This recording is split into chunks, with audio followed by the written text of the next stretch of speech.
সকলোৰে জীৱনলৈ বাধা আহে।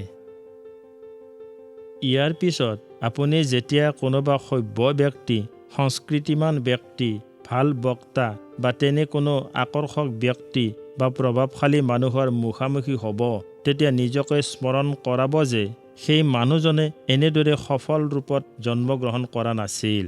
তেওঁ বৰ্তমান অৱস্থালৈ আহিবলৈ নানা ধৰণৰ চেষ্টা কৰিব লগা হৈছিল, নিয়মিত চেষ্টা কৰিব লগা হৈছিল। নতুন ভাল অভ্যাস গঢ়ি তোলা আৰু পুৰণি বেয়া অভ্যাস ত্যাগ কৰাটো এক ধৰণৰ নিয়মিত প্ৰচেষ্টাযোগ্য কাম। বিনা চেষ্টাৰে এই কাম কেতিয়াও সম্ভৱ নহয়। সেয়ে এটা নিৰ্দিষ্ট দিনৰ বাবে এটা কৰ্ম আঁচনি প্ৰস্তুত কৰি সেইমতে কাম কৰি যাওক।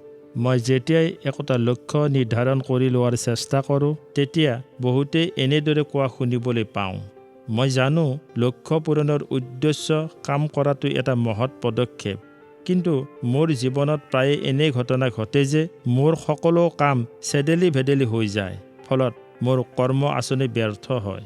এইটো সঁচা যে আমাৰ জীৱন সকলো সময়তে আমি বিচৰা ধৰণে পৰিচালিত নহয়। তাত নানা ধৰণৰ খেলিমেলিয়ে দেখা দিয়ে, যি আমাৰ সাফল্যৰ ক্ষেত্ৰত এটা ডাঙৰ বাধা হিচাপে দেখা দিয়ে।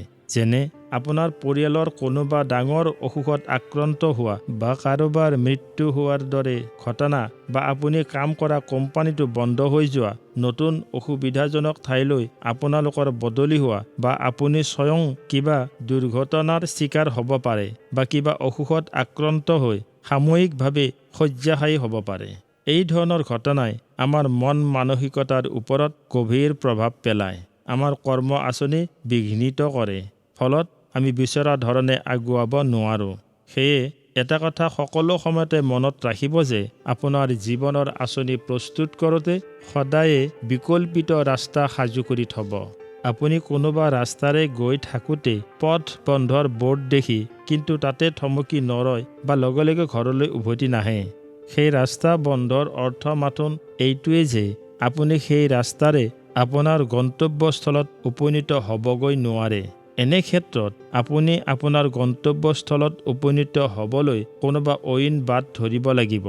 এইখিনিতে মই আপোনালোকক সেনাবাহিনীয়েনো কেনেদৰে পৰিকল্পনা প্ৰস্তুত কৰে সেই বিষয়ে দুআষাৰ ক'ব বিচাৰিছোঁ। তেওঁলোকে যেতিয়া নিজৰ লক্ষ্য পূৰণ কৰিবলৈ মাষ্টাৰ প্লেন প্ৰস্তুত কৰে, তেতিয়া তেওঁলোকে বিকল্পিত আঁচনিও প্ৰস্তুত কৰে। নিজৰ লক্ষ্যৰ ফালে আগুৱাই যোৱাৰ সময়ত যদি কিবা অপ্ৰত্যাশিত ঘটনা ঘটে, তেনেহ'লে তেওঁলোকে তৎক্ষণাত বিকল্পিত উপায় অৱলম্বন কৰে। তাকে কৰি তেওঁলোকে লক্ষ্যত উপনীত হয়। আপুনি উৰা জাহাজেৰে গৈ থাকোঁতে কিবা কাৰণত যদি জাহাজখনে নামিব খোজা বিমানবন্দৰত নামিব নোৱাৰে, তাৰ বাবে আপুনি উৎকণ্ঠিত নহয়, কাৰণ আপুনি জানে পাইলটে আন কোনোবা বিমানবন্দৰত নামিবগৈ আৰু তালৈ যাবলৈ প্ৰয়োজনীয় ইন্ধনতকৈও বহু বেছি ইন্ধন জাহাজখনত মজুত আছে। সেয়ে চিন্তিত হোৱাৰ কোনো কাৰণ নাই।